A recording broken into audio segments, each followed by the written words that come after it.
Mas agora teremos ele, o professor elegante e culto dessa nação, Tiago Pavinato. Fala, do Bidis hoje. Parabéns a todos aí Harry Potter do radialista. Hoje é dia do radialista. Parabéns. Principalmente pro Emílio aí que tá na labuta há muitos anos. Na lata. FGTS camelando. Esse FGTS é sindicalizado. Óbvio. Claro, como óbvio. O cara antigo tem que ser sindicalizado. Total. Não é? Uma coisa muito moderna, não ser. O Twitter do Pavinato e o Instagram é Pavinato com 2 T's para você seguir nas redes sociais. Ele gentilmente vem aqui pra gente trocar ideia. Não sei qual será o tema e o subtema. Podemos puxar. Vocês podem puxar o que vocês quiserem. A pauta do Guerec é sempre muito válida. Não é minha. Não é sua? Talvez seja do Brasil. O Ciro Gomes, ele está bagunçando a cabeça do eleitorado. Certo. Ou de direita ou de esquerda. Por que ele está fazendo isso? Por quê? Porque uma hora ele mete o pau no Lula, uma hora ele mete o pau no Bolsonaro. E a turma da esquerda tá falando, Cirão, vem com nós. E ele não tá aceitando, obviamente. O voto útil. Exato.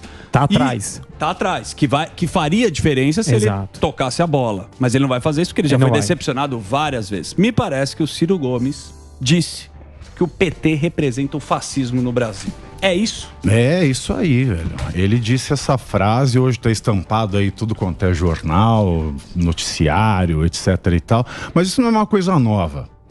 A primeira pessoa que falou do fascismo de esquerda foi Pier Paolo Pasolini. Lembra do Pasolini? Diretor de cinema, crítico literário, que morreu assassinado em Roma. O cara, ele escreveu, né, vários artigos que foram publicados em livro pela Laterza, se eu não me engano, lá nos anos 70, que ele falava do fascismo do antifascista. Quando começou esse fenômeno no Brasil, né, antifascista, fascista, antifascista, professor antifascista, radialista antifascista, qualquer coisa antifascista, eu já comecei a perceber, né, esse fenômeno que o Pasolini descreveu nos anos 70 do fascismo do antifascista. Então isso é uma coisa plenamente possível. Porque o fascismo, se a gente acompanha Humberto Eco, que fala do fascismo eterno, e a gente pega os aspectos básicos, o fascismo é um feixe, você se fecha num grupo. E quando ele fala do voto útil, que é uma forma do fascismo de esquerda, esse voto útil que estão pregando, olha, tem que votar no Lula para ele ganhar no primeiro turno, o Ciro Gomes tem razão. Afinal de contas, falar em voto útil é falar contra a democracia. Voto útil é algo antidemocrático. A democracia requer que você vote de acordo com a sua ética, a sua consciência. A partir do momento que eu abro mão de escolher aquele que eu acho melhor para o país em nome de um grupo, de uma luta de grupo, eu estou partindo para um movimento não de luta pela minha vida, mas de vida pela luta. É uma coisa deturpada. Mas você não acha que essa discussão que a gente está tendo aqui é uma facção ou outra? É muito mais uma facção ou outra. Porque eu acho que o voto, a coisa mais emocional que existe é voto. Sim, né? A compra também, você comprar, vai no shopping. Sim, mas votar, você vota na emoção. E quando você compra, principalmente quando você tem rede social, que você discute com o seu amigo, você não quer perder a razão em nada. Discute com a família. Eu acho que aí a gente não tem muita proposta. É o que eu estava falando. Por exemplo, o Lula, você não tem uma proposta econômica. O que ele vai fazer? Se ele vai voltar, se ele vai tirar o trabalho do ele fala. Você vê ele lá naquele discurso com aquele copinho dele, o cabaco, mas é tudo muito, sabe, é muito palanque ali, é um negócio que e as pessoas, elas ficam perdidas nisso aí, né? Eu vejo muita gente não sabendo para onde ir. Essa lógica algorítmica de rede social, ela influenciou muito nisso aí. Eu não sei se eu já falei aqui, mas a psiquiatria forense alemã fala da Schadenfreude. Eu falei isso da última vez que eu vim. Então, quanto mais briga, melhor, mais impulsionamento, né? O teu algoritmo, ele explode, então você tem mais visibilidade. Quando você está disposto a brigar, a fazer coisas emocionais, do que passar informações técnicas. O que vai ser feito? O que eu vou fazer? O que eu pretendo para a economia? O que eu pretendo para a educação? Né? Qual vai ser o passo a passo da melhoria do meu governo? Então isso não interessa muito. E não interessa muito porque a gente também tem uma percentagem muito alta da população que não consegue compreender coisas técnicas. Mais de 70% da população brasileira, até hoje, quando não lê e não entende o que leu.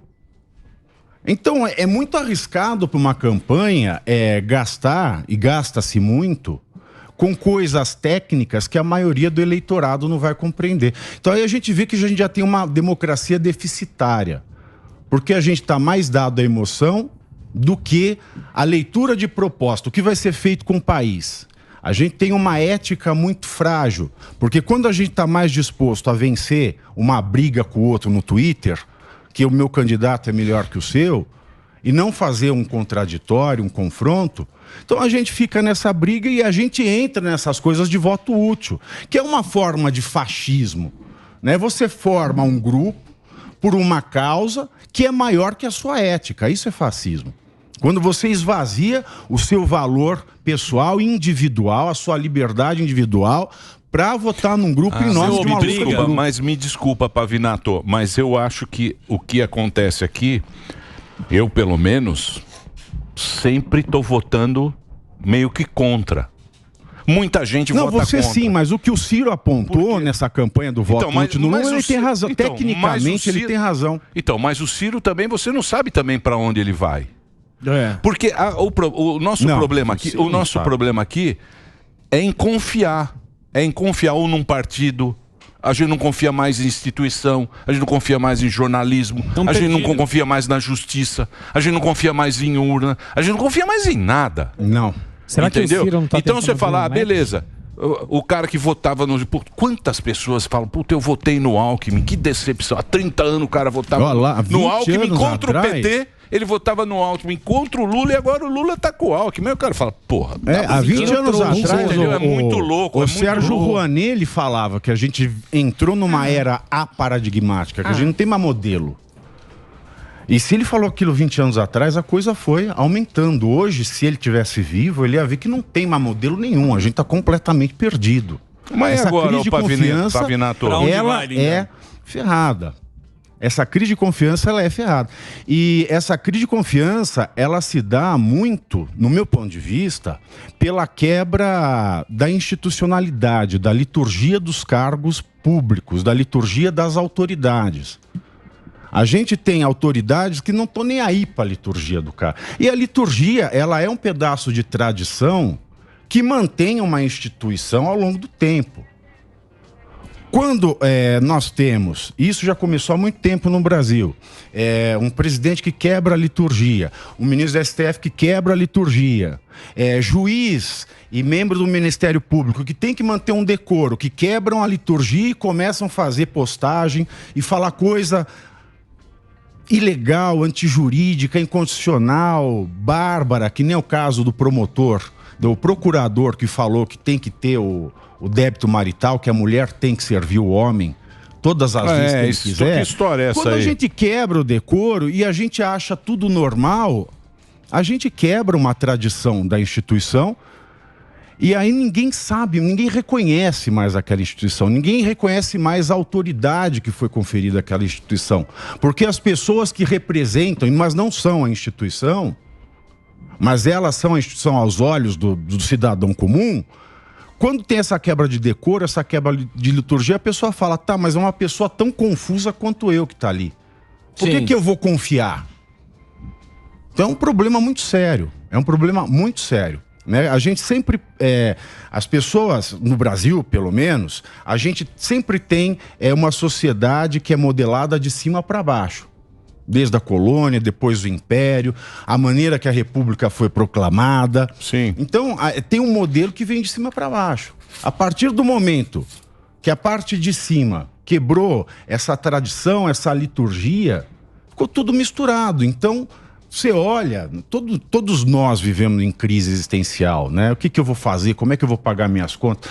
Quero trabalhar com o quê? Eu vou conseguir trabalhar com isso? Eu gosto dele, eu gosto dela, o que eu faço? Quando você vê que a instituição, ela perdeu aquela perenidade, que se marca pelo decoro, um certo distanciamento, né, do humor natural da pessoa comum. E quando você vê as pessoas que representam aquela instituição banalizando a liturgia, aí você perde, de fato, a confiança. Mas tem muita gente interessada na quebra da instituição, porque aí você vem com um personagem que vai resolver tudo, né? Que é outra forma de fascismo, né? Seja de direita ou de esquerda, quando você elege alguém ao salvador da pátria, né? A biografia romanceada do Mussolini, o primeiro volume é O Homem da Providência.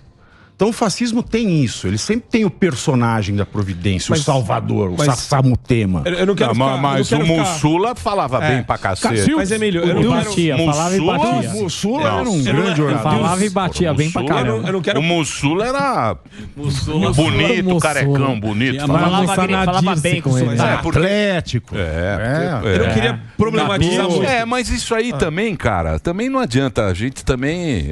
assim acabou. Eu só acho que... Tem um ponto aqui um pouco mais didático. Vamos lá. Respira, bichão. Isso que é didático. Não, porque é o seguinte, isso daí é importante para a audiência também identificar. Marxismo vem de Karl Marx. Claro. Capitalismo vem de Adam Smith. Fascismo 200 anos atrás. Isso. O Adam Smith. É um negócio de 200 anos atrás. Você acha que não mudou nada? Não, do ponto de vista filosófico... Karl Marx é 1600.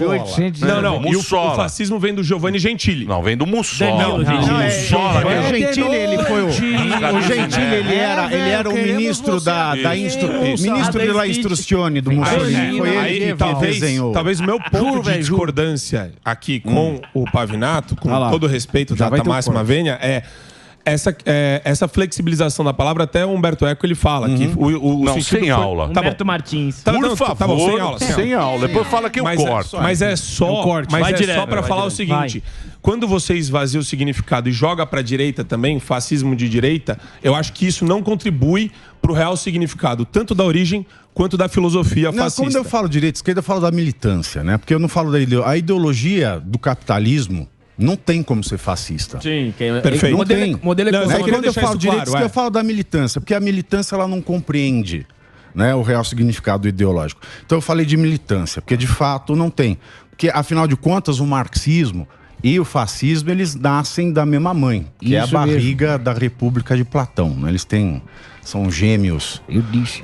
Não são gêmeos porque nasceram depois, mas são filhos da mesma mãe. Ditadorzinho máximo. Eles cresceram Deixa eu falar sério. Isso é uma leitura também. O que nós estamos falando é que fica essa discussão. Não, tá bom, desculpa. Filosófica. O que a gente sabe é o seguinte: falta o quê? 2 semanas para a eleição. Isso. Agora é chutar o pau da barraca. Agora vale tudo. Chutar o pau da barraca. Agora vale tudo. De um lado ou do outro para buscar o voto útil, para tentar ganhar no primeiro. Para falar, opa, ganhei a eleição. Como dizia a Dilmona, né? Na eleição a gente faz o diabo. Isso aí.